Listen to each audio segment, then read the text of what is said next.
స్నేహితులారా, ఈ సమయాన్ని బట్టి దేవునికి వందనాలు తెలియజేస్తా ఉన్నాను.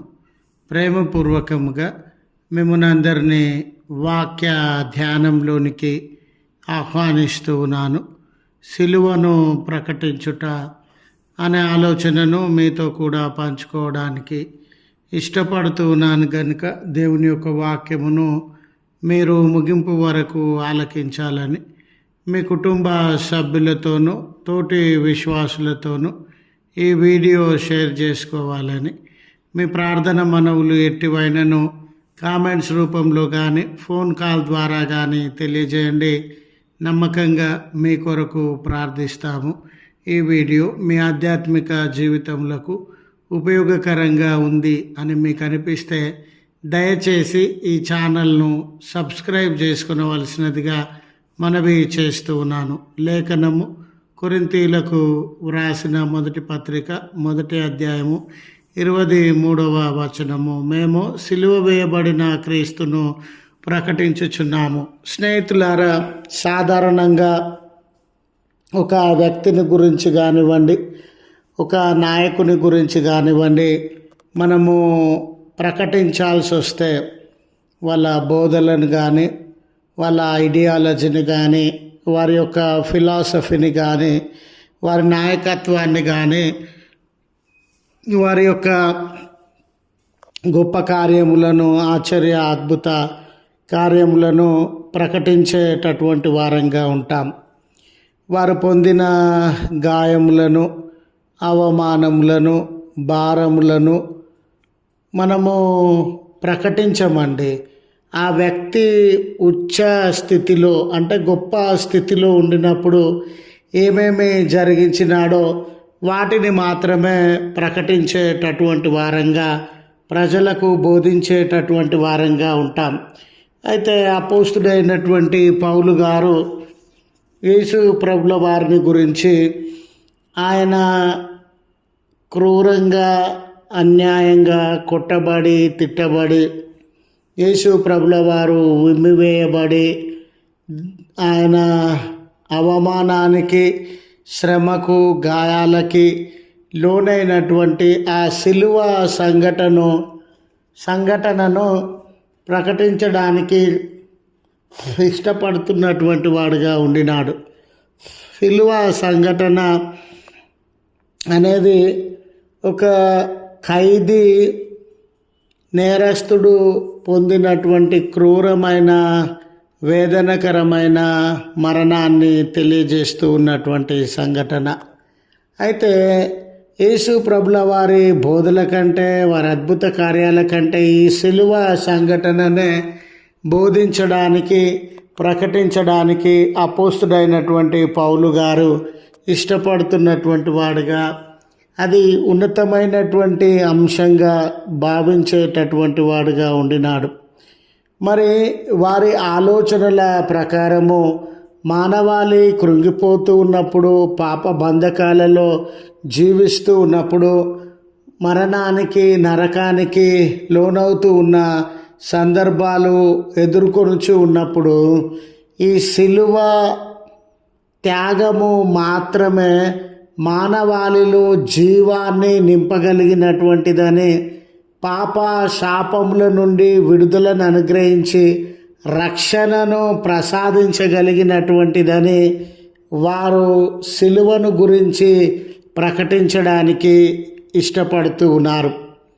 యూదులు యేసు ప్రభుల వారి జీవితాన్ని, ఆయన సిలువ మరణాన్ని రిజెక్ట్ చేసినటువంటి వారుగా ఉండినారు. ఎందుకనంటే వారి ఎక్స్పెక్టేషన్స్ ప్రకారం మెస్సియా అంటే వారు భావించినటువంటి ఆలోచన వేరే, అక్కడ జరిగినటువంటి వాస్తవము వేరే. రోమా ప్రభుత్వం నుండి మమ్మల్ని విడిపిస్తాడేమో అని వారు ఆలోచించినటువంటి వేళ, ప్రభుల వారు సిలువ మరణం ద్వారా పాప శాపములలో నుండి విడిపించినటువంటి సంఘటన వారికి అర్థం కాలేదు, వారికి నచ్చలేదు. రోమా ప్రభుత్వం నుండే విడిపించేటటువంటి మెస్సియా కావాలి అనే ధోరణి వారి లోపల మనము గమనించేటటువంటి వారంగా ఉంటాం. అలాగుననే మరి యూదులు కానటువంటి జనాంగానికి శిలువ మరణం అనేది ఇది లాజికల్గా లేదండి. ఒక్క మనిషి పాపం కొరకు మరొకరు మరణించడం ఏంటి, వేరొకరు మరణిస్తే మానవులందరూ రక్షణ పొందడం ఏంటి అనే ఆలోచన వారు అనుభవించినటువంటి వారుగా ఉండినారు. ఇలాంటి తరుణంలో స్నేహితులారా, అపోస్తుడైన పౌలు ప్రజలు ఏమైనా భావించని, యూదులు ఏమైనా భావించని విశ్వాసం కలిగినటువంటి వారికి, ప్రభువును ఆశ్రయించేటటువంటి వారికి, ఆయన త్యాగాన్ని ఒప్పుకునేటటువంటి వారికి ఇది రక్షణను కలిగించగలిగినటువంటి వార్త అని వారు భావించినటువంటి వారుగా ఉండినారు. స్నేహితులారా, ఈరోజు మన జీవితాలలో ఈ కంటికి కనబడినటువంటి ఆధ్యాత్మిక బంధకాలైనటువంటి పాపము, అవిధేయత, తిరుగుబాటుతనము, వీటి వలన కలిగినటువంటి మరణము, నరకము, తీర్పు, వీటి నుండి రక్షింపబడడానికి ఆ శిలువ యొక్క త్యాగాన్ని మనము అంగీకరించగలిగినటువంటి వారంగా ఉండాలి. ఇలాంటి బంధకాలతో మన చుట్టూ ఉన్నటువంటి ప్రపంచము, లోకమంతా నలిగిపోతూ ఉన్నటువంటి వేళ సిలువను గూర్చి మనము ప్రకటించగలిగినటువంటి వారంగా ఉండాలి.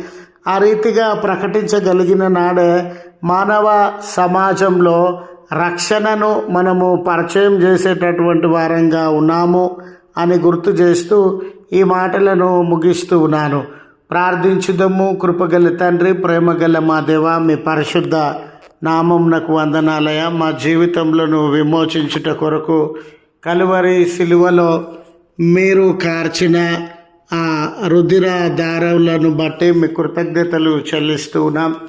రక్షక, ఎవరైతే వీటిని విశ్వసించినటువంటి వారుగా ఉండినారో, ఈ లోకమందు ఉన్న బంధకాలన్నిటిలో నుండి, శాపములలో నుండి, పాప సంబంధమైనటువంటి చెరలలో నుండి వాటిని విడిపించేటటువంటి రక్షకుడవై ఉన్నావు. ఈ దినాన మీ బోధలను, మీ ఆశ్చర్య అద్భుత కార్యములను చాలా ఆసక్తిగా ప్రకటిస్తూ ఉన్నటువంటి మేమందరము సంఘము శిలువ మరణాన్ని, ఆ శిలువ మరణం వెనుక ఉన్నటువంటి రక్షణ ప్రణాళికలను అనేకుల మధ్యలోనికి తీసుకొని వెళ్ళి ప్రకటించగలిగిన అవకాశము, ఆసక్తి మా అందరిలో మీరు అనుగ్రహించవలసినదిగా మనవి చేసుకొని చూన్నాం. మాలో ఏమైనా దోషములు, మాలో ఏమైనా కలవరములు, చింత, దుఃఖము, వేదన, అవమానముతో జీవించేటటువంటి బిడ్డలను మీరు ఆదరించమని, వారి బంధకాలలో నుండి విడుదలను అనుగ్రహించి ఈ దినపు దీవెనలతో వారిని దర్శించమని క్రీస్తు పేరట వేడుకొనుచు ఉన్నాము తండ్రి. ఆమెన్. తండ్రి, కుమార, పరిశుద్ధాత్మ త్రియేక దేవుని దీవెన మనకు తోడై ఉండి మనలను కాపాడును గాక.